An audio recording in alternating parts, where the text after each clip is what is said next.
Ok. Muy bien. Bueno, pues ahora sí, muy buenas tardes a todos y a todas. Vamos a dar inicio al quinto seminario y ya penúltimo del semestre con el doctor Iván Sandoval Cervantes, de quien les voy a leer una mini semblanza. Iván es originario de Ciudad Juárez, doctor en antropología por la Universidad de Oregón. Obtuvo la licenciatura en antropología en la UTLAB en 2005, y desde 2018 es profesor asistente en la Universidad de Nevada, Las Vegas. Sus principales líneas de investigación son migración, género y antropología multiespecies. Actualmente Iván tiene 2 proyectos de investigación. El primero es un análisis de cómo la migración interna y la migración transnacional se entrelazan y transforman roles de género y de parentesco en Oaxaca. Este proyecto se llevó a cabo en el poblado zapoteco de Santa Ana Segache, en la Ciudad de México y en la costa oeste de Estados Unidos. El segundo proyecto de investigación aborda el tema del activismo animalista en contextos de violencia generalizada y busca... Este proyecto se lleva a cabo, en Ciudad Juárez y próximamente en Ciudad de México, y busca ampliar conceptualmente teorías de la violencia, animalidad y activismo. Iván tiene diversas publicaciones en revistas muy prestigiosas y hoy nos va a hablar de, su charla se llama Violencia perricida, las extrañas equivalencias entre la vida y la muerte humana y perruna. También Iván nos va a acompañar el jueves, que vamos a tener el segundo día del Congreso de Antropología y Relaciones Multiculturales, que vamos a dedicar en su gran mayoría los 2 primeros días a realizar un homenaje a Tim. Y en la mañana Iván va a estar en una mesa que moderaré yo, junto con Víctor Guadarrama, hablando de mito, magia y creatividad social, con Lourdes Melo, que va a hablar sobre diseño urbano indígena en Australia, y con Antonio y Amanda Lorenzini, José Gómez, quienes nos van a hablar de Cholula. En la tarde vamos a tener un segundo panel que va a moderar Michelle, y bueno, vamos a tener ahí también otros egresados, entonces volveremos a escuchar a Iván entonces, y nos da muchísimo gusto. Pues bueno, Iván, te agradecemos de verdad siempre tu amabilidad por compartir con el departamento pues todo lo que haces, y este tema en particular creo que es súper interesante para muchas personas. Yo espero que lleguen mis estudiantes, que justo estamos viendo algunas cosas de antropología multiespecie, entonces bueno, será de mucha utilidad escucharte o escuchar la grabación. Entonces bueno, pues bienvenido, Iván, te escuchamos.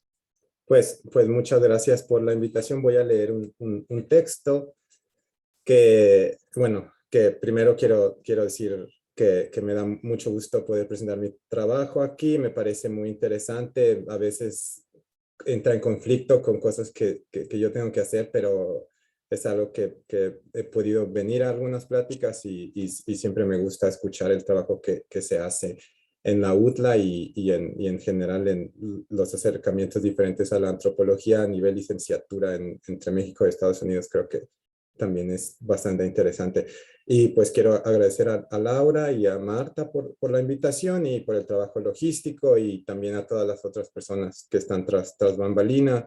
Y aunque conozco, creo que a la mayoría de las personas, sí quería decir que como sé que este es un foro donde generalmente hay exalumnos. Yo entré a antropología en la UTLA en el 98, que quiere decir que antes de algunos de los estudiantes de licenciatura que están estudiando actualmente nacieran. Y así que me gradué en el 2005, ojalá ya todos hubieran nacido en ese entonces. Lo que voy a presentar hoy es parte de este proyecto nuevo de investigación que estoy llevando a cabo desde el 2017 y que busca entender el papel del activismo animalista en Ciudad Juárez y más ampliamente en México, Empecé a hacer trabajo de campo en Ciudad Juárez desde el 2017 y bueno, con la pandemia tuve que modificar mi acercamiento y prestar más atención a la manera en que los discursos del activismo animalista se presentan en discusiones en las redes sociales, sobre todo en Facebook. También en parte aquí trato de empezar a darle sentido a un fenómeno que se presenta mucho en ciertos sectores del activismo animalista, aunque no es exclusivo de ese tipo de activismo y que ha cobrado gran relevancia en el contexto norteamericano, sobre todo con la violencia policíaca supremacista blanca del pasado año, del 2020, y estoy hablando del punitivismo y el carceralismo relacionado con la reevaluación de la actuación de la policía en el contexto actual de desigualdad. Agregando un último comentario introductorio, quisiera decir que el trabajo que voy a presentar aquí es un trabajo en proceso y casi podría decir que más que un trabajo en proceso, es realmente un intento inicial de pensar analíticamente en las equivalencias que trazamos entre historias y eventos humanos y no humanos. Después de haber escrito la primera versión del resumen de esa ponencia, me quedé pensando si mi plática sería más bien sobre comparación que sobre equivalencia. Sin embargo, al final me pareció que el término de equivalencias es más interesante porque nos remite a una fórmula matemática que muchas veces es una ecuación que ha de ser resuelta. La comparación es utilizada como una forma de generar equivalencias directas o inversas entre humanos y no humanos, y sobre todo me interesa entender qué se pierde, qué se gana y qué se descubre cuando se comparan humanos y no humanos al intentar generar estas equivalencias. Dicho de otra manera, ¿de qué forma las equivalencias y las comparaciones se politizan, ¿no? Entendiendo el intento de naturalizar dichas formulaciones también como un acto político de ocultamiento. Así que en esta presentación voy a hacer comparaciones y hablar de qué hacen las comparaciones en diferentes contextos. Es un intento, como dice Tim Choi en su libro Ecologías de comparación, de comparar las comparaciones. Es decir, como un académico voy a intentar comparar dos términos, uno que aplica a los humanos y otro que podría aplicar a los perros. Y también voy a hablar como los activistas, entendiendo el término de una manera muy amplia, que defienden a los animales en Ciudad Juárez comparan. Las equivalencias que busco entender tienen que ver con la vida y la muerte humana y perruna en Ciudad Juárez, Chihuahua. Como muchos de ustedes saben, Ciudad Juárez por un tiempo, no hace mucho, fue considerada la ciudad más violenta del mundo, incluso comparado con otros contextos de guerra.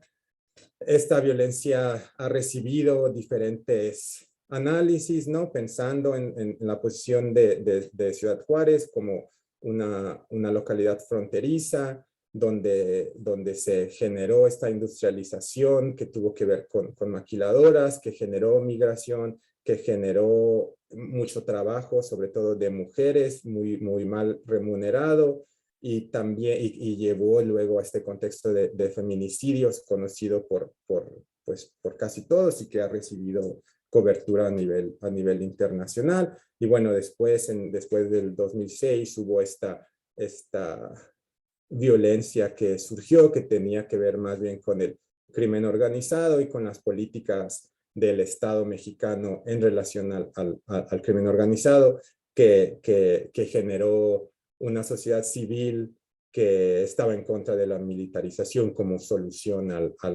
problema. En Ciudad Juárez he trabajado más de cerca con dos organizaciones, Ecocanis de Asís, que esta es la imagen que tenemos aquí de Ecocanis de Asís, y con Plan Pet Food de Juárez.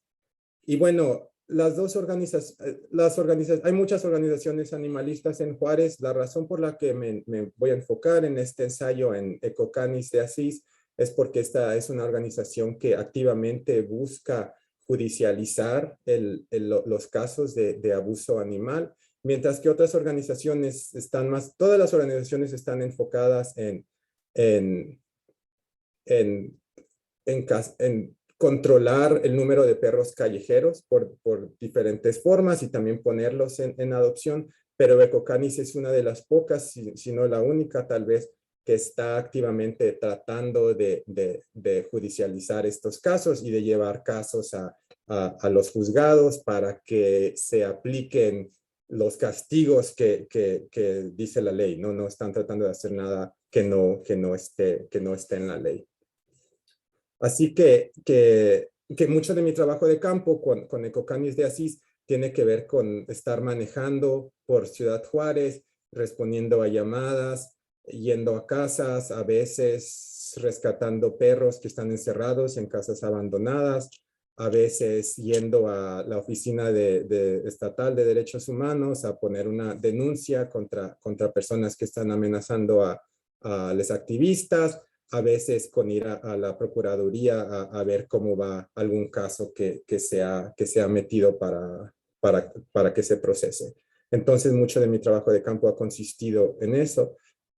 Y bueno, quiero empezar esta plática nada más dándoles 3 casos de violencia dirigida en contra de perros en los que ha trabajado esta organización de Ecocanis. El primer caso es el de un perro tipo Beagle que fue estrangulado por un policía municipal en un parque. El policía utilizó un cable para ahorcar al perro, lo hizo frente a niños y adultos.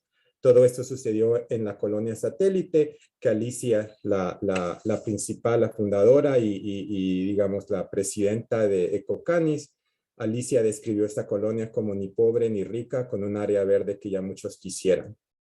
Alicia también me contó que cuando ella le preguntó al policía municipal por qué lo había hecho, el policía municipal dijo es que estaba molestando a mi hija, el perro. Hablando sobre el incidente, Alicia comentó, después de que estranguló al perro, los testigos dicen que lo puso en su cajuela y se fue manejando. Dicen que vieron a una patrulla detenerlo, pero lo dejaron irse luego. Ahora me están diciendo que encontraron al perro, pero es un perro que se ve como un perro de raza Beagle.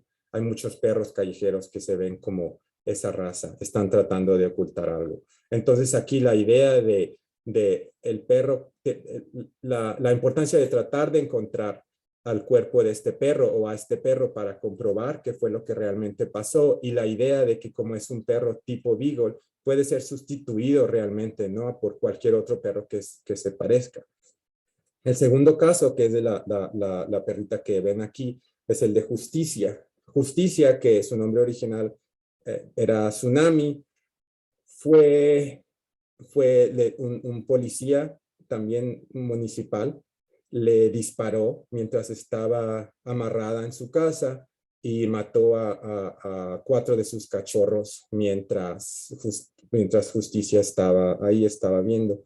Este caso fue llevado a un jurado. No voy a hablar tanto de este caso, pero puedo hablar después si tienen preguntas. Fue llevado a un juicio y resultó la jueza decidió que la persona, este policía, este oficial, era culpable y que la multa era que llevara 2 costales de croquetas al albergue de Alicia y de Ecocanis.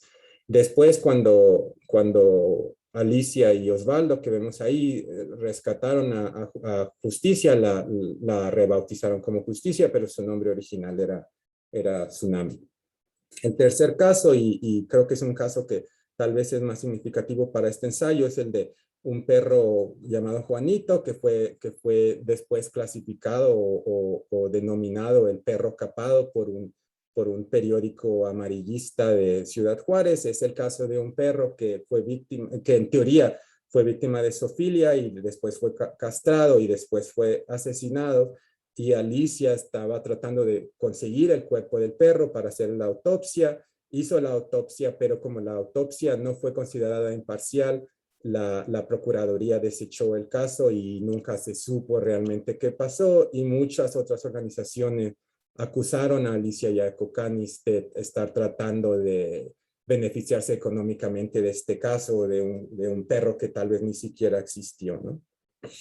Y bueno, cuento estos 3 casos nada más para tener una idea del tipo de violencia de la que estoy hablando, que es algo que sale en redes sociales todo el tiempo, ¿no? No es algo necesariamente nuevo o exclusivo de Ciudad Juárez. De hecho, pues hay este tipo de casos continuamente en diferentes partes de México. Este tipo de violencia dirigida en contra de perros es a veces difícil de explicar, ¿no? La mayoría de las explicaciones tienen que ver con un perfil psicológico del maltratador de animales que después de haber empezado a violentar cuerpos considerados como menos valiosos, va moviéndose progresivamente por la jerarquía del biopoder para cometer actos de violencia doméstica contra mujeres o para terminar victimando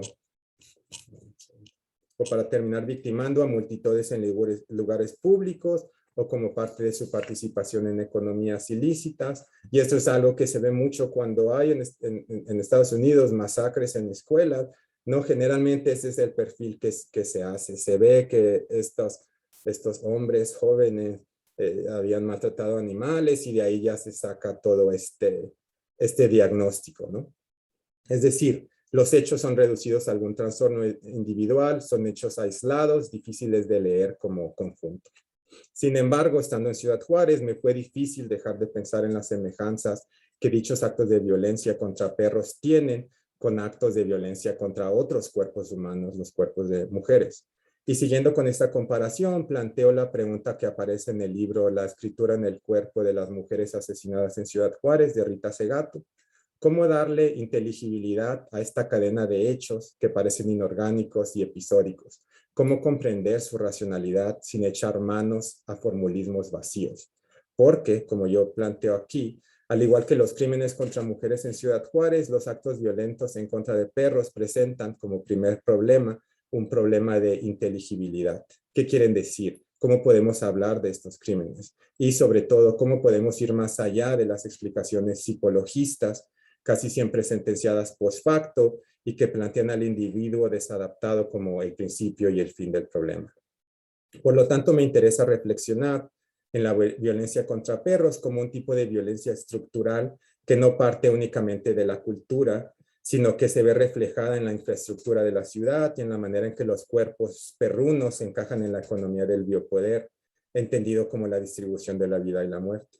En este sentido es que quiero hablar de perricidios como feminicidios y no como femicidios. Es decir, no solo como una forma de violencia dirigida hacia cuerpos perrunos por el hecho de ser perros, sino como un tipo de violencia que es permitida, tolerada y provocada por el Estado.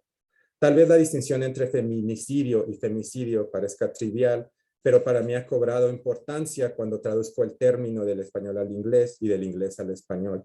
Casi cada vez que he enviado un texto en inglés con el término feminicidio, feminicide, he recibido el comentario de que en inglés ese término no existe, solo existe, me dicen, femicide, femicidio. Pero otra vez, pensando en las equivalencias, ¿qué es lo que se perdería si se tratara ambos términos como idénticos?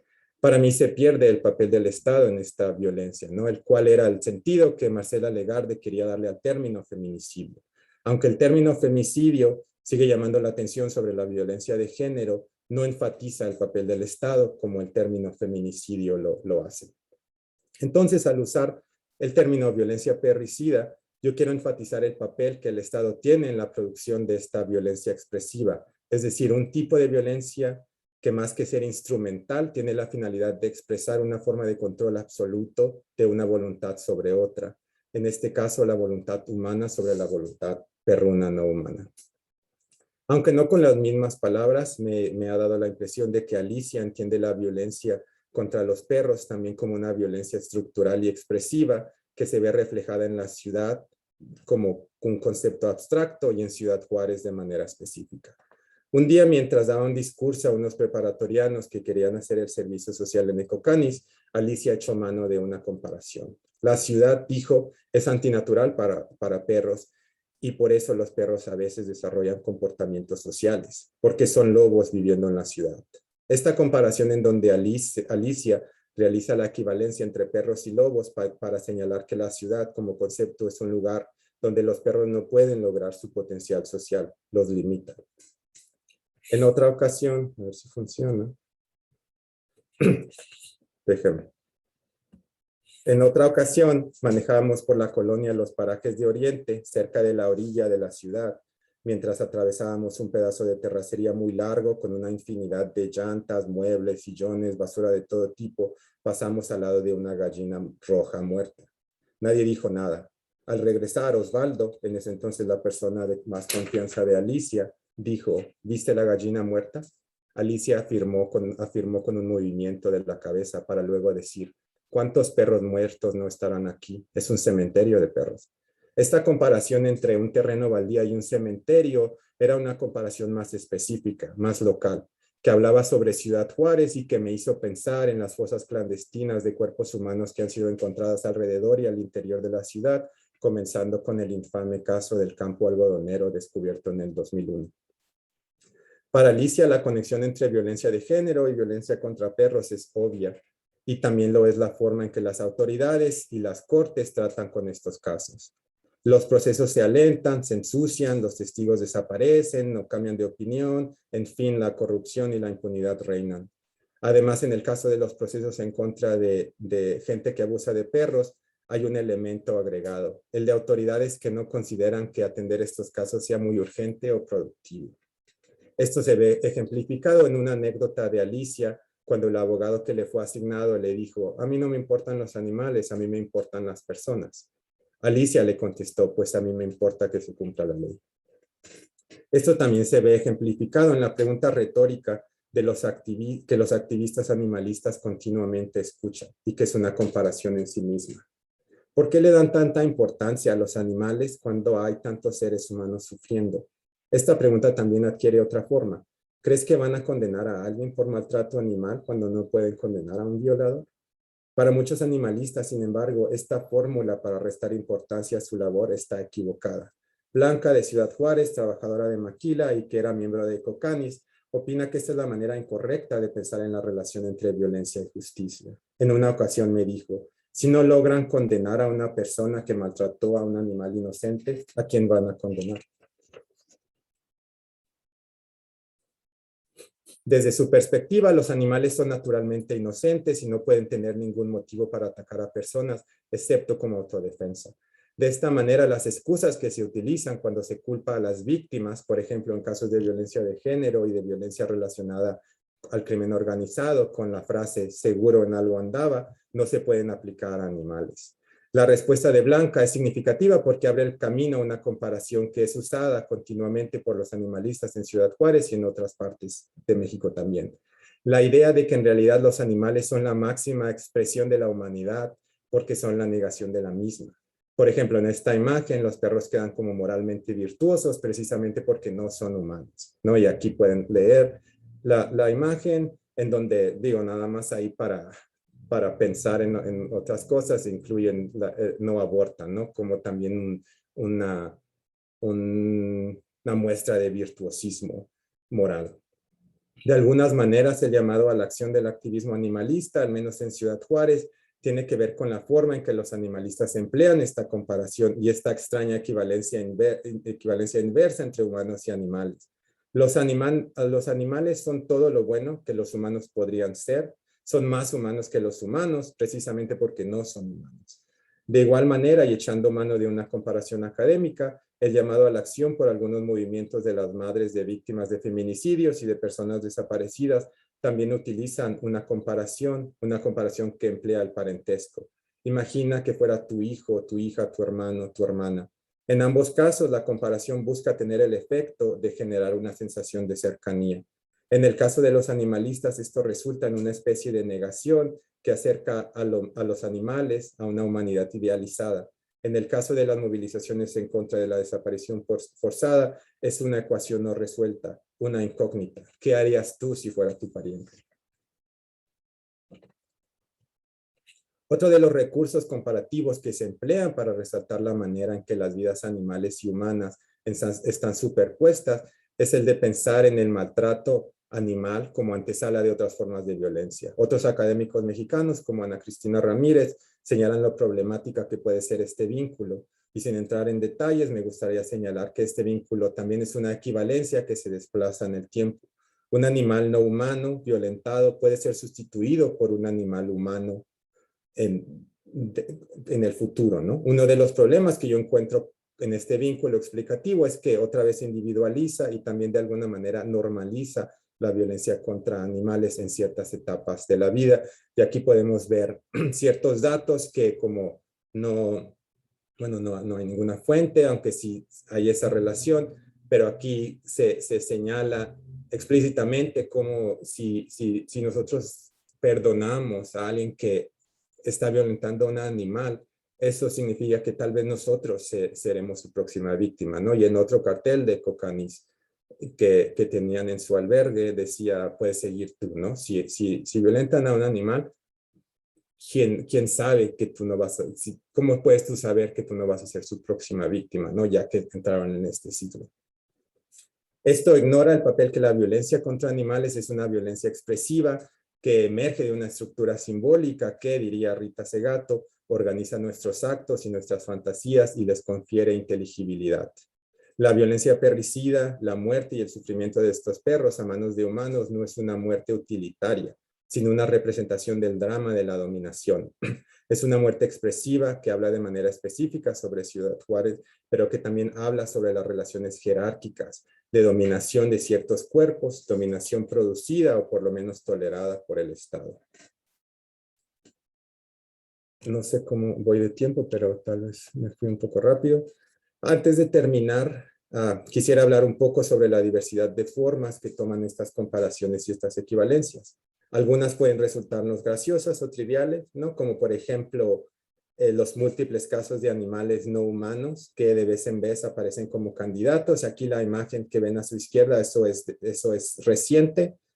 Y la otra es del 2013 del candidato Morris, que en el 2013 contendió para alcalde en Jalapa, Veracruz, y según Milenio obtuvo 7,000 votos y quedó en cuarto lugar entre 8 candidatos. Así que cerca. Sin embargo, estas equivalencias no son inocentes ni ingenuas, sino que buscan una reacción emocional en base a una comparación entre humanos y no humanos.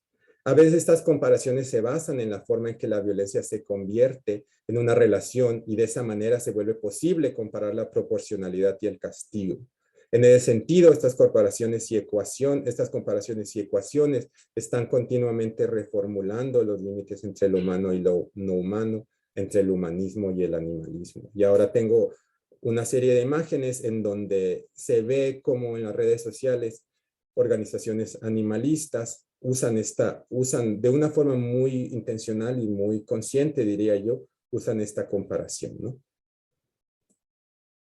Y este es un caso relativamente reciente, en donde también se puede ver que esta comparación en donde se habla de proporcionalidad y de castigo se convierte o se puede invertir en el caso de gente que quiere que abraza, ¿no? el punitivismo y que aquí claramente está diciendo que si un niño puede hacerle esto a un animal, entonces es que debe ser castigado como adulto y que da pie otra vez o es parte de lo que estoy tratando de explorar, de analizar ahora, se sigue abrazando estas ideas sobre el punitivismo y sobre leyes más fuertes que como la única solución posible para el abuso animal, que también se ve en otros casos, ¿no? Antes de terminar, quisiera regresar a Tim Choi y señalar que hay dos razones importantes para pensar en las comparaciones y en este caso también en las equivalencias, y que a mi parecer han estado muy presentes en este tipo de discusiones, ¿no? ¿Cómo comparamos a los animales humanos con los no humanos? ¿Es equivalente el amor humano al amor no humano? ¿Podemos hablar de los perros de la misma manera en que podemos hablar, por ejemplo, de mosquitos o de otros animales? Primero, pensar en comparaciones y equivalencias como una forma en que los mismos activistas y los académicos generamos escalas de análisis comparativo, es decir, se dibujan relaciones entre entidades que ocupan diferentes planos, el plano local, el global, un plano específico, un plano más general, un plano universal y así, ¿no? Diferentes planos. Estas relaciones dan significado a objetos específicos del activismo y esta es la segunda razón por la que generan conocimiento que luego es utilizado para la movilización social. Es decir, la comparación y la búsqueda de la equivalencia es un proceso productivo, produce algo que no existe previamente, es algo más que los dos conceptos comparados, ¿no? A la vez también algo se pierde en la comparación y eso es lo que me interesa entender, ¿no? ¿Qué se produce? ¿Qué es lo nuevo que se produce en estas comparaciones, en estas equivalencias? ¿Qué es lo que se está implícito y qué es lo que se pierde cuando hablamos de procesos, sobre todo de violencia, de justicia, de no repetición, y de restauración. Y eso es todo. Muchas gracias, Iván.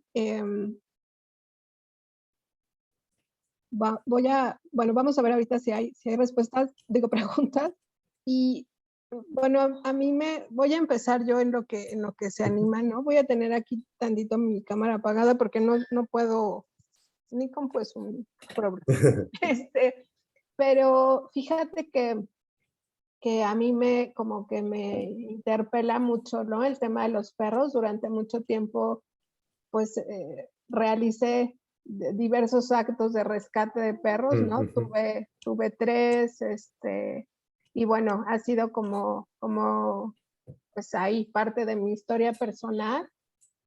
Y siempre les digo a mis estudiantes que hay temas que te tocan tanto, ¿no? Que a veces, o sea, que yo en lo personal es un tema que me cuesta, ¿no? Porque me duele ver toda la situación de los perros en la calle. Y después te voy a pasar una tesis de una estudiante que tuve en la UAP, una estudiante súper brillante, que ella formaba parte de un centro, de un refugio para perros en Puebla, y hace una tesis de hace mucho tiempo sobre los perros.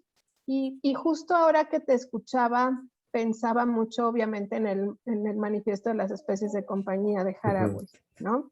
Y cómo en el caso específico que tú estás trabajando de Ciudad Juárez con con todos los antecedentes de violencia y de asesinato y bueno, lo que ya sabemos, justo este concepto que ella maneja de la cohistoria, ¿no? O sea, que las especies no son, o sea, como que no existen a priori, ¿no? Sino hay o sea, se escriben las historias de las especies cohistóricamente, ¿no? Y cómo vamos construyendo justamente de manera, pues en conjunto, digamos, con muchas especies de animales, y pues los perros, por supuesto, estas relaciones, ¿no? Pienso también, por ejemplo, cómo ciertos animales nos significan ciertas cosas. Entonces, bueno, justo me hiciste pensar mucho, además de que yo tuve que dormir a mis perros, ¿no? Entonces me causa como una serie de dolores ahí el tema de los perros. Y bueno, no sé, como pensaba justo, como en cada espacio. Por ejemplo, yo me encontré con los perros en la calle cuando llegué a vivir a Puebla, ¿no? En mi casa en el DF, prácticamente en mi colonia, nunca vi un perro en la calle, ¿no? Al contrario, veía, pues los perros vivían en sus casas. Y cuando llegué a Puebla, pues empecé a ver muchísimos perros en la calle. Y hay una historia que esta alumna trabaja de nuestro perro callejero, que el papá de mi hijo saca a pasear, y le preguntan qué raza es. Y entonces él dice, es un jalil tibetano, o sea, una raza inventada, ¿no? Y entonces el dueño de unos caballos le dice, ¿y esa raza qué, no? Pues, o sea, no, pues viene del Tíbet y es una raza así súper especial. Y entonces empieza a contarle una historia así súper fantasiosa del jalil tibetano. Y bueno, le pedían ya al perro prácticamente, y era un perro callejero, ¿no? Pero ella tiene un capítulo sobre el jalil tibetano y bueno, toda la idea también de la raza, ¿no? De la etiqueta, de la marca, del estatus, o sea, cómo los perros se vuelven elementos también de esta compleja relación que mantenemos con los animales. Pero bueno, solo era un comentario largo y te voy a pasar su tesis. Sí, sí, gracias, porque la próxima semana voy a hablar un poco, estoy trabajando también esa idea del perro mestizo y lo que eso nos dice sobre narrativas raciales.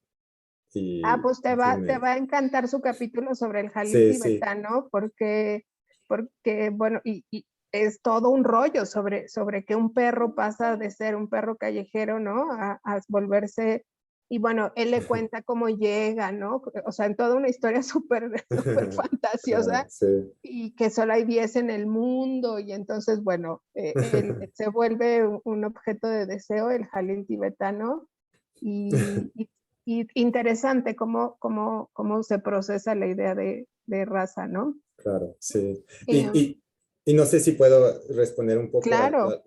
Pues una cosa interesante que no mencioné en mi plática es que hay algunos reportes que realmente el número de perros callejeros en Ciudad Juárez se multiplicó muy significativamente a partir del 2006, cuando muchas personas empezaron a salir de Ciudad Juárez, 2008, 2010, empezaron a salir de Ciudad Juárez por la violencia y dejaron a sus perros, y el número de perros callejeros creció, me parece que 10 veces, así que fue que de repente había un problema muy importante de perros callejeros, y también en ese momento se empiezan a registrar los primeros casos de perros que han sido mutilados de maneras que van más allá, ¿no? De una violencia expresiva que va más allá de querer matarles, sino que quieren mandar un mensaje, ¿no? Y cómo está conectado también a esta historia de violencia en Ciudad Juárez y de migración, porque muchas personas en Ciudad Juárez se van al Paso, dejan a sus perros en sus cocheras, y los perros son de alguna manera su sistema de seguridad, su alarma, y son perros que están muy estresados, muy hambrientos, así que nadie quiere meterse con ellos, pero, pero también tiene que ver con estas historias de migración a ese nivel muy, muy local y fronterizo. Sí, sí, por ejemplo, también lo que podemos ver en los pueblos, ¿no? Anat Ariel de Vidas tiene un texto sobre los perros en la Huasteca. Entonces, también no sé si lo conoces, pero igual te lo mando con la tesis de Friné para que tengas ahí también la experiencia en las comunidades también, ¿no? Como en los Sí, pueblos claro. indígenas.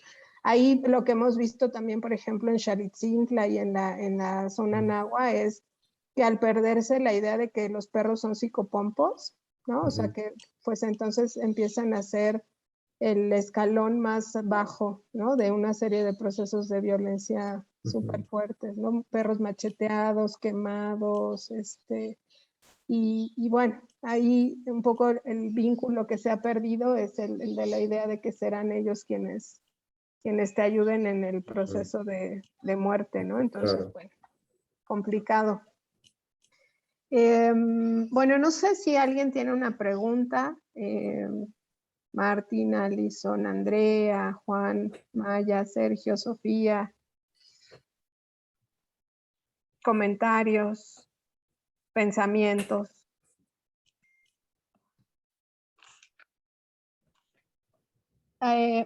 Tim, luego Martín, por favor. Ok, esta liga de dañar a perros y la violencia en general, sí es cierto. Aquí en Cholula también, la gente que dañan a los perros son la gente más desagradable que vas a encontrar y agresivo también. Yo tengo 5 perros, la mayoría, todos son callejeros. Algunos dañados seriamente. Chamaco tenía todas sus costillas rotos. Alguien le había echado a una pared. Y Pupster, alguien se cayó encima y se quebró su cadera. Y tuvo en un brace durante 6 semanas de eso. Y la gente que dañan a los perros son violentos por sí, es lo que veo. Porque hay gente por aquí, los borrachos especialmente, que sí, odian a los perros, tratan pegar a los perros, echan piedras a los perros, y son gente básicamente violentos. Y están ejerciciando su violencia en contra de los perros. Sí, y una cosa interesante, ahora que mencionas eso, creo que también en el caso de Juárez y en algunos de esos casos son miembros de la policía, que Sí, están haciendo esto, y que también creo que eso muestra como pues la manera en que las instituciones también necesitan esta violencia para reproducir ciertas estructuras, pero esta de violencia, violencia. claro, se sale de las relaciones entre humanos y se vuelve violencia expresiva. Sí, Gracias, Tim. Sí, creo que nadie que hemos tenido perros de la calle adoptados tenemos historias dulces, ¿no? O sea, todos han pasado por unas cosas terribles y, ay, no, es muy, muy, muy triste. Martín, Sí, muchas gracias, Iván, por la presentación. Es un tema que, bueno, a mí también me interesa toda esta interacción. Creo que sí, lo he como acercado a eso como otra perspectiva un poco, pero como pensando que podía tal vez agregar o pensar aquí es como, pensando, o sea, en la parte de la violencia, creo que, bueno, no sé, me dificulta, se me hace como difícil como saber qué se puede agregar a la, o sea, como pensando como una discusión, ¿no? O sea, digamos, como activista es como fácil, ¿no? O sea, como apoyar más, digamos, pero analíticamente como, o sea, ¿qué se puede hacer desde la academia? Y estaba pensando también, tal vez por el comentario de Laura de Haraway, Companion Species y todo esto, y de este libro sobre los, sí, ¿cómo se llama este? De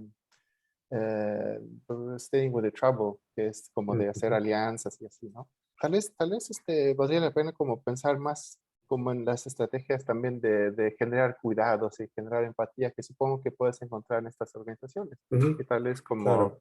ajá, como mover, no sé si lo has pensado ya, ¿no? Pero es como, no sé, estaba pensando como en qué podríamos como agregar o qué, ¿no? Como hacia dónde se podía pensar. Sí, una cosa que me parece que es interesante pensando en qué se puede agregar es que cuando pensamos en los discursos políticos de izquierda y derecha, y el filósofo Will Kimlick habla sobre esto, pero la izquierda sigue necesitando este concepto de humanidad para movilizar a sus seguidores, ¿no? Porque siempre se hace esta comparación. Los migrantes están siendo tratados como animales y de esta manera también se naturaliza que, pues, eso no está mal, ¿no? Lo que está mal es que humanos sean tratados como animales, no que animales sean tratados como animales. Y creo que al cambiar este lente un poco y tratar de pensar por qué incluso discursos progresistas están reproduciendo estas ideas, ¿no? De esta dicotomía tan clara, animales, humanos. Creo que eso es algo que es interesante. Otra cosa es que pensando en cosas de cuidado, es que también hay esta otra antropóloga en Toronto, Nasarji Davi, que trabaja sobre organizaciones de rescatistas de animales en la India, y ella habla sobre la tiranía de la consistencia que muchas organizaciones activistas en las que tienen que caer, ¿no? Y he visto que casi la mayoría de estas organizaciones animalistas, aunque serían concebidas, ¿cierto?, de alguna manera como de izquierda, realmente muestran que esta forma de pensar en política es muy simplista, porque la mayoría de estas organizaciones, por ejemplo, están abiertamente en contra del aborto, porque si apoyaran el aborto, eso significaría que también puedes matar animales. Entonces hay estas ondas muy raras, ¿no? En donde tú dices, Sí, yo también. cuidado, en donde, mientras, si lo pensamos simplemente en el término de personas humanas, a veces se pierde cómo estas contradicciones aparecen en esas como comparaciones, ¿no? Porque es como, sí, y digo, es algo muy común, ¿no? Muchas de esas organizaciones no son de izquierda porque son animalistas, pero lo que quieren es que la gente que abusa de animales sea violentada y que se vayan a la cárcel y que les den la pena de muerte, ¿no? Entonces también hay esta cosa en donde vemos que muchos de los discursos del activismo animalista que viene de PETA, viene de contextos europeos y del norte global, no aplica a veces a estos contextos, y creo que eso también a veces puede no sé, dar frutos interesantes teóricos Sí. sobre cómo la violencia es articulada de muchas formas diferentes por gente que está siendo violentada también ellos mismos. Ujú.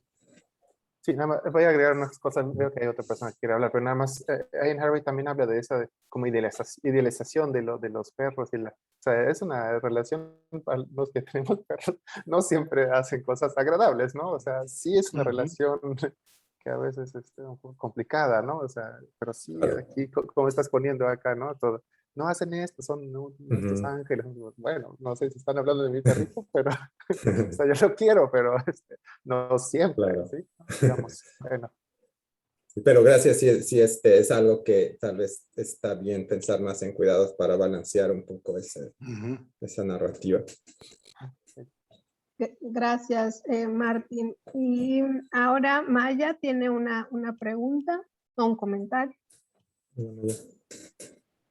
Hola, buenas tardes. Pues bueno, es un comentario. Estaba pensando que pues realmente hay un cambio, ¿no? En la forma de concebir a los animales, particularmente en la forma de concebir a las mascotas, o los animales que son tomados como mascotas, ¿no? Porque creo que es un cambio generacional de pensar que eran objetos, ¿no? Ya sea, aunque sean objetos queridos, ¿no? O objetos preciados, como pues eran, digamos, animales de trabajo, ¿no? Como habías mencionado, aún lo siguen siendo en muchos lugares, son animales guardianes, por ejemplo, los perros en particular, ¿no? Y me parece que este cambio, pues no es parejo, ¿no? Es diferente entre los grupos sociales, pensando en México, también entre los grupos étnicos, ¿no? Entre las regiones del país. Entonces sí se pueden ver como variaciones en lo que se concibe, ¿no? Que es una mascota, e incluso lo que es el maltrato o el descuido, ¿no? Porque pensaba que, por ejemplo, no darles de comer, ¿no? Tan solo eso, no darles compañía, no jugar con ellos, no sacarlos a pasear. O sea, eso también es maltrato. Y, o sea, ¿no? Sin pensar tan solo ya en los casos extremos que nos mencionaste, ¿no? Sin embargo, eso en muchos lugares no se concibe de esa forma. Y creo que realmente sí tiene que ver con entendimiento no solo hacia los animales, sino también hacia las personas, ¿no? De qué es lo que se puede aguantar, lo que es aguantable, ¿no? Que se puede no comer, que se puede no dormir, que, no sé, como ese tipo de cosas, y se transfiere también a los animales. Y bueno, también pensaba que pues hay una representación en los medios de comunicación, ¿no? Que viene precisamente de este norte global y se transfiere a las redes sociales de estas formas, ¿no? De cómo se debe tratar a los animales, que se está como volviendo pues más común. Y al mismo tiempo creo que una de las formas de castigo que se están pues usando en las redes sociales es la humillación pública, ¿no?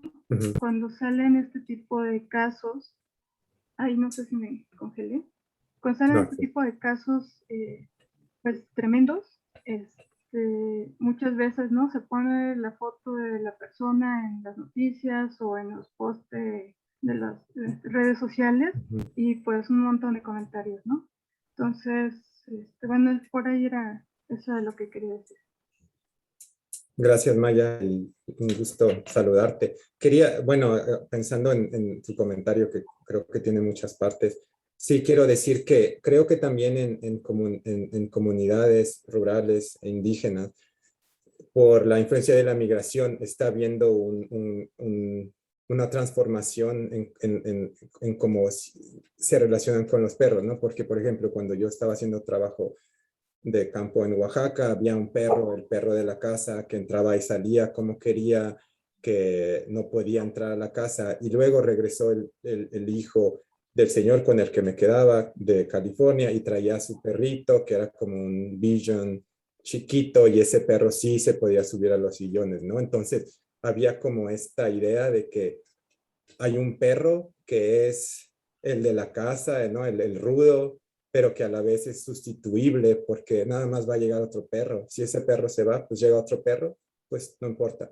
Pero este perro que viene, ¿no? de San Francisco, de California, y es un perro de casa, ese perro no estoy tan seguro de que sea sustituible de la misma manera y de qué manera ese perro cambia esa relación, ¿no? O incluso si estos perros, si aunque los dos son perros, si ocupan el mismo eslabón, digamos. Y pensando en eso, ¿no? También creo que tal vez lo que querías decir es este concepto de los perrijos, ¿no?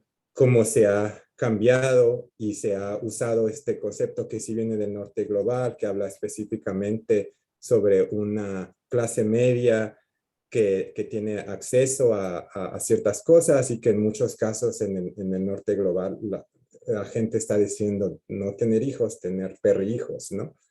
Pero también pensando en Donna Haraway, ¿no? ¿Qué tanto esta relación de perro-hijos es realmente una relación en donde el perro puede florecer y realmente ser quien debe ser como perro, ¿no? Pues no sé, ¿no? Esa es una pregunta abierta.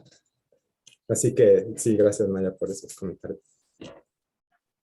Gracias, Iván. Y justo, bueno, no sé si alguien más tenga una pregunta, pero yo quería como también pensar que, o sea, nos lo dijiste, ¿no? Estás empezando como a elaborar todas las aristas del tema y pensaba, por ejemplo, ahora que te escuchaba cuando decías, ¿no? Esta imagen que nos pones de los perros son más humanos que los humanos porque no son humanos, ¿no? O sea, como solo así puedes alcanzar el ideal de la humanidad, porque de otra manera, pues, esa cosa no existe.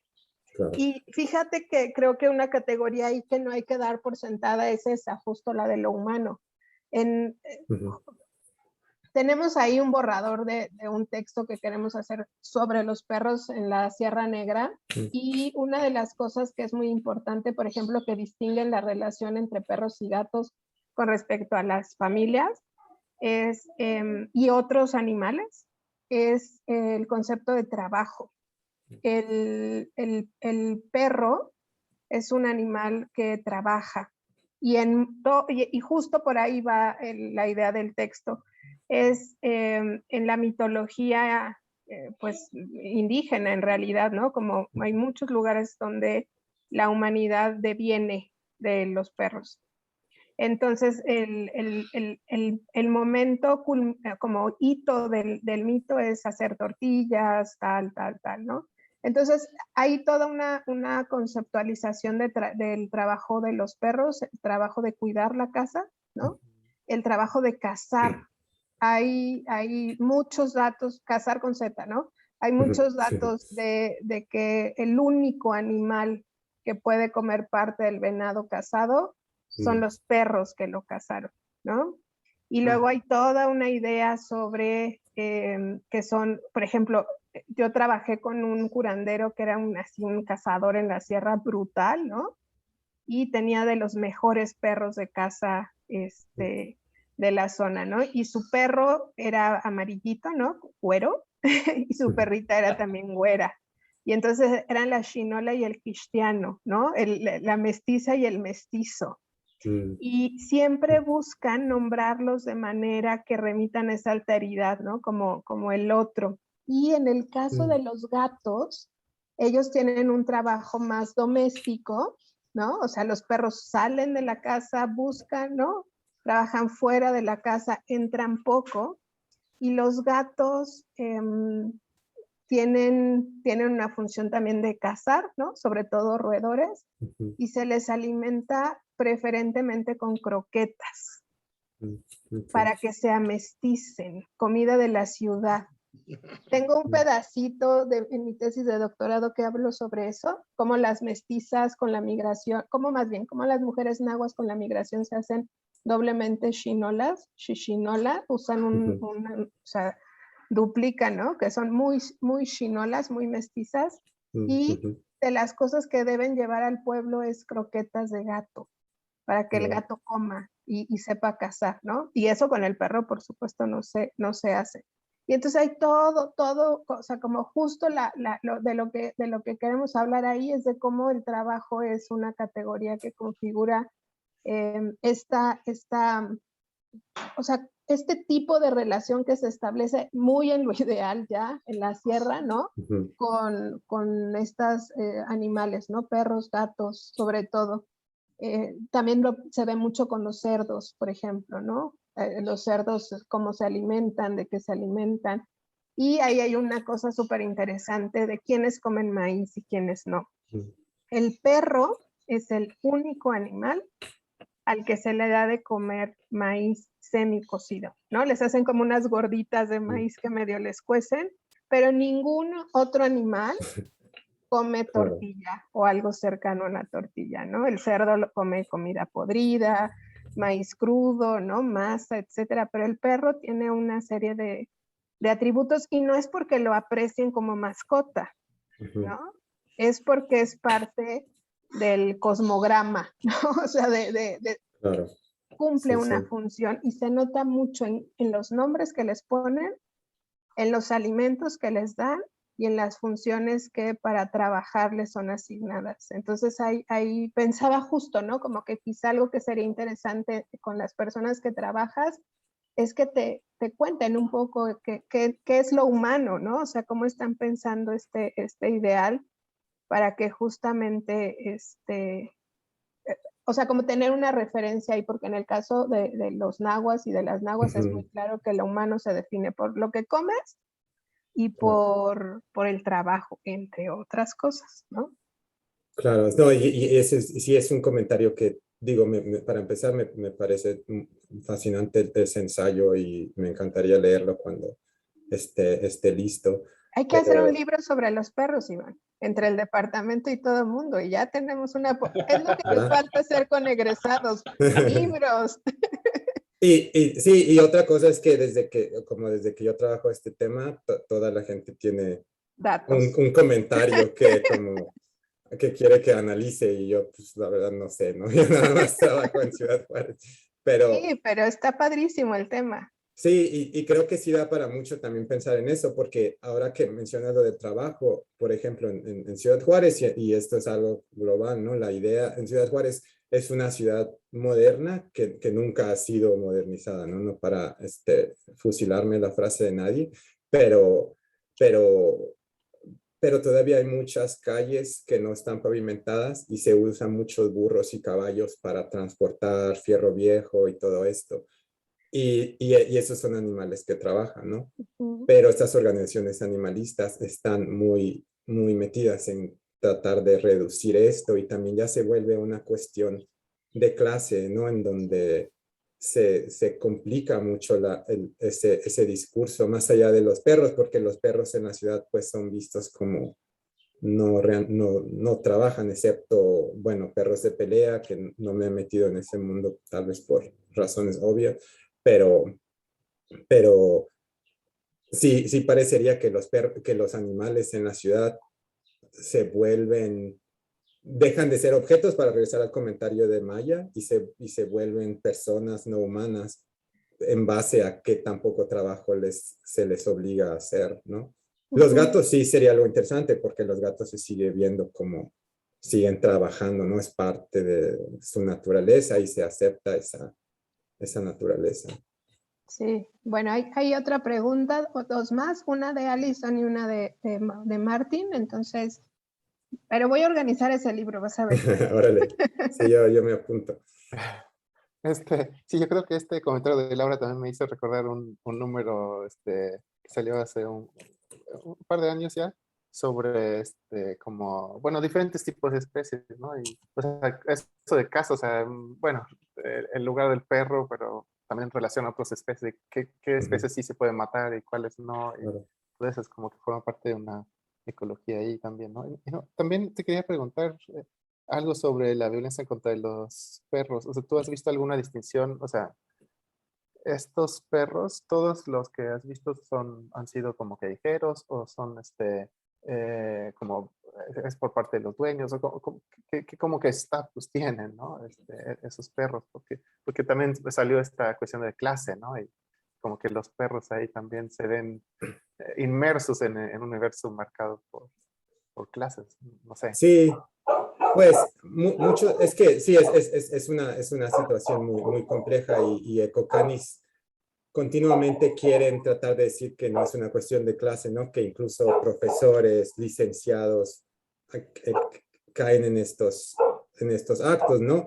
Pero también otra cosa que es interesante es que muchas veces los perros se vuelven una manera en que vecinos pueden usar la ley para como atacar a vecinos que les cae mal, ¿no? Y eso es algo que pasa continuamente, ¿no? En donde, esa persona dejó a su perro afuera y ya van y se lo quitan.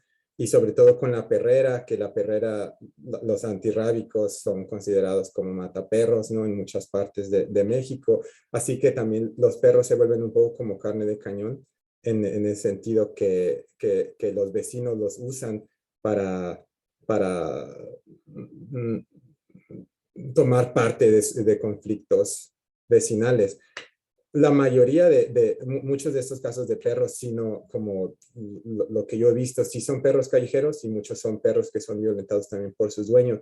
Eso también no, es un asunto de clase. También legalmente un perro que es mascota tiene un estatus diferente a un perro callejero, ¿no? Y un perro callejero no es protegido por la ley en muchos estados. Así que un perro mascota sí necesita esa relación con un humano. Por eso a veces también cuando hay estos perros de colonias, ¿no? Que también salen esos casos, perros que toda la gente les da comida y esos perros son violentados, pues es muy difícil realmente articular ese caso porque ese tipo de relación entre muchos humanos y un perro no es reconocida como la relación apropiada entre de mascota y dueño, ¿no?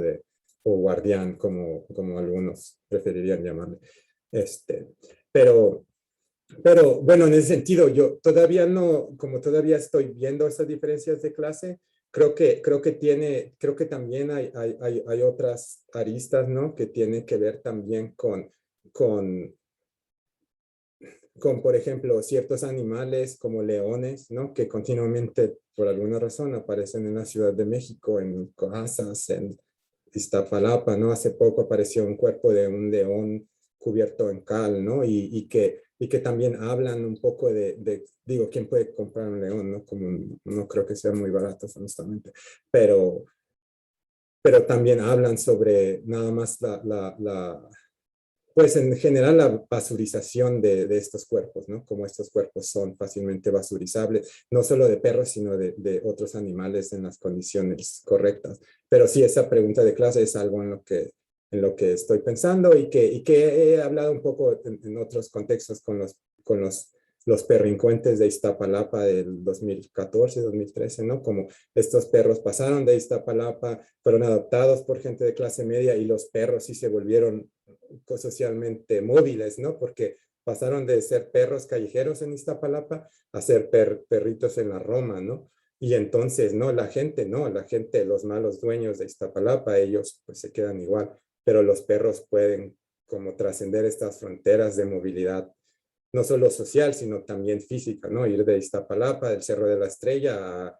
al Parque México, ¿no? Como nada más hay esta forma en que los perros son víctimas de estas relaciones de clase, pero también es más fácil de alguna manera con el discurso adecuado, ¿no? Con las fotos adecuadas, ayudarles a que pasen de esta posición de clase. Y bueno, eso es ahorita lo que estoy pensando con tu comentario. Gracias, Iván. Queda un comentario de Alison. Sí, muchas gracias, Laura. Muchas gracias, Iván, por la plática. Todavía estoy pensando en me hiciste pensar en muchas cosas. Muy puntualmente, hay un artículo que salió en American Ethnologist hace poco sobre masculinidad salvaje. Es y es aplicado esta idea a policía en Brasil, que aunque les han intentando demostrar formas más suaves y de comunicación, etcétera, pues no ha funcionado porque hay una larga historia de construcción de masculinidad a través de esta violencia transgresiva que le llaman ellos masculinidad salvaje. Y eso me hizo pensar en lo que tú dijiste y los dos casos de los policías municipal que estaban involucrados en el maltrato y asesinato de los perros y como, bueno, y pensando también en el uso aquí del término perricida, perdón, creo que es correcto, ¿no? Perricida, que es el homólogo de feminicida, perdón. Ok. Y en dando cuenta, ¿no? A este estado ausente, cuerpos desprotegidos, y que entonces apuestas no por una explicación cultural, ¿no? Pero una cuestión más estructural de la violencia. Entonces, nada más como juntando estos puntos que te puedo mandar sí, gracias. la referencia después. Pero nada más quería, perdón, soy muy lenta en estas prácticas en entender cosas, pero creo que una de tus preguntas principales es en estas equivalencias, en este activismo, ¿no? Y en las equivalencias que se hace entre animales, y en este caso perros y humanos, creo que parte de tu pregunta es qué se logra, ¿no? Y qué se pierde con equivalencias. Mencionaste, ¿no? Los migrantes tratados como animales, exacto, o sea, que podemos naturalizar eso, o sea, o sea, entonces nos hace compasivos hacia los migrantes, pero a los animales no, ¿no? En este caso. ¿Te entendí correctamente? Perdón, ya sé que estamos muy tarde en la plática, pero quería como entender un poco mejor. Sí, y de hecho en la plática no hablé tanto de eso. Ese es un argumento que ha hecho el filósofo político Will Kimlicka, en donde él quiere decir que muchas veces el movimiento de derechos animales es el huérfano de la izquierda, ¿no? Como que la izquierda, otra vez como, no sé, en estas categorías que cada vez son menos útiles, en mi opinión, de izquierda y derecha, que la izquierda realmente no ha querido abrazar el movimiento animalista, porque al hacerlo va a perder este punto de referencia, que es lo que ayuda a potenciar ese discurso, ¿no? Si la izquierda ya no tiene a los animales, entonces, ¿a quién va a tener? Entonces, como nada más esa manera en que se usa, ¿no? Continuamente, o como si alguien ve en un periódico amarillista, ¿no? Ah, lo mataron como perro, sabes que esto está mal, pero si dijeran a un perro lo mataron como perro, pues es un perro, ¿no? Pues ni modo. Entonces, sí, nada más esa manera en que la izquierda sigue usando, y la izquierda, otra vez entre comillas, sigue usando ese como objeto del perro, ¿no? Como concepto. Ok, súper. Muchísimas gracias. Gracias y gracias si me lo mandas o si no, busco el artículo. También eso es una de las explicaciones que algunas personas han dado, ¿no? Sobre muchos de los feminicidios, que los feminicidios en Ciudad Juárez eran realmente un pacto patriarcal, ¿no? Un pacto entre hombres patriarcal, pero también en donde lo que pasaba en esos contextos hacía que ya toda la gente estuviera ligada por ese evento y que fuera mucho más difícil salir de ese marco, ¿no? De ese grupo o querer irte a otro lugar, porque ya siempre ibas a estar ligado a ese crimen. Y otras personas lo sabían también, ¿no? Otros hombres. Gracias, Alison. No, gracias a ti, Iván. Muy bien, Iván. Hace unos días, no sé, como hace 2 semanas, veía una serie de perros, un conjunto de perros que viajaban justo pensando en la movilidad hacia Canadá en un proceso de adopción internacional, Sí. ¿no? Entonces, perritos así de los lugares más adversos, Claro. viajando ya hacia muchas ciudades canadienses adoptados por, o sea, y esto me recuerda, por ejemplo, como los procesos de vínculo, ¿no? Con la niñez en países de África, ¿no? O sea, esta Ujú. benevolencia del norte global también, Claro. como ahora, o estas noticias de que en Barcelona los vagabundos preferían tener ahora animales junto a ellos que niños y niñas, Ujú. porque generaba más compasión en la gente al momento de dar las retribuciones que Claro. si tenías un niño, ¿no? Y bueno, pues cómo se va reconfigurando.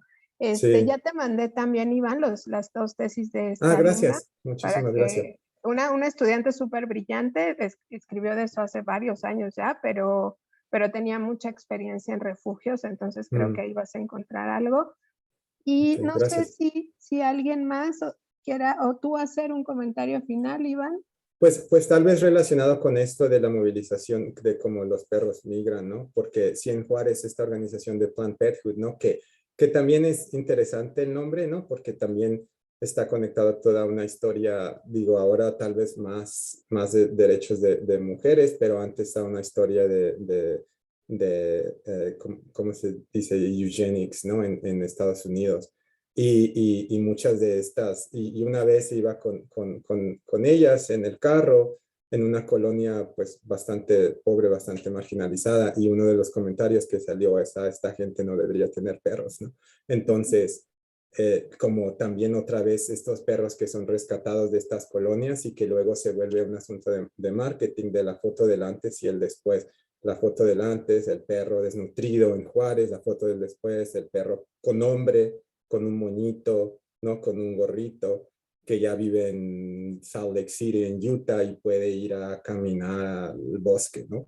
Entonces, sí, nada más es interesante ver como si hay esta facilidad a veces para movilizar estas historias y movilizar a los perros de una manera muy material, ¿no? Sí, pues muy bien, Iván. Te agradecemos mucho, no sé si alguien más, y creo que sí es un tema que se presta a mucho, ¿no? Sé que en el departamento hay, por ejemplo, cuando vamos a Xalitzintla hay estudiantes que simplemente lo único que ven es el maltrato a los perros, ¿no? Claro. Y no Sí. pueden ver otra cosa, entonces luego así como que, pues, ¿cómo canalizas esa angustia, pues, ¿no? Que les da y que lloran y se quieren llevar a todos los perros y Claro. es así como no esperen, ¿no? Y creo que estos temas también nos ayudan a entender que pues estas cohistorias de las que hablábamos, ¿no? Que Claro. hay narrativas que hay que recuperar para entender qué está pasando. Y creo que sí sería interesante como seguir pensándolo y creo que todo el mundo estamos de acuerdo en que a mí en lo personal, ¿no? Como tocar un tema, te digo que es tan sensible, ¿no? Para mí en lo personal, pues bueno, da ahí como entusiasmo saber que podemos pensar también en desde otras posibilidades. Pues bueno, pues les agradecemos mucho. Nos vemos la otra semana, no se lo pierdan, tenemos así una super semana tremendísima. Empezamos el lunes con la presentación del libro para América Latina, o sea, es una de las presentaciones de Daniel Miller, que Martín va a comentar el libro y que me parece que es también una muy buena oportunidad para escuchar qué tienen que decirnos con estos resultados que tienen y que ya tradujeron al español. Luego el martes tomamos un respiro y el miércoles empezamos con algo que me parece también que es importantísimo, ¿no? Comentar la obra de Tim en conjunto, ¿no? Estos textos tan interesantes que ha escrito y que, bueno, Martín ya es su comentarista oficial, ¿no? Ya se aventó las 4 obras.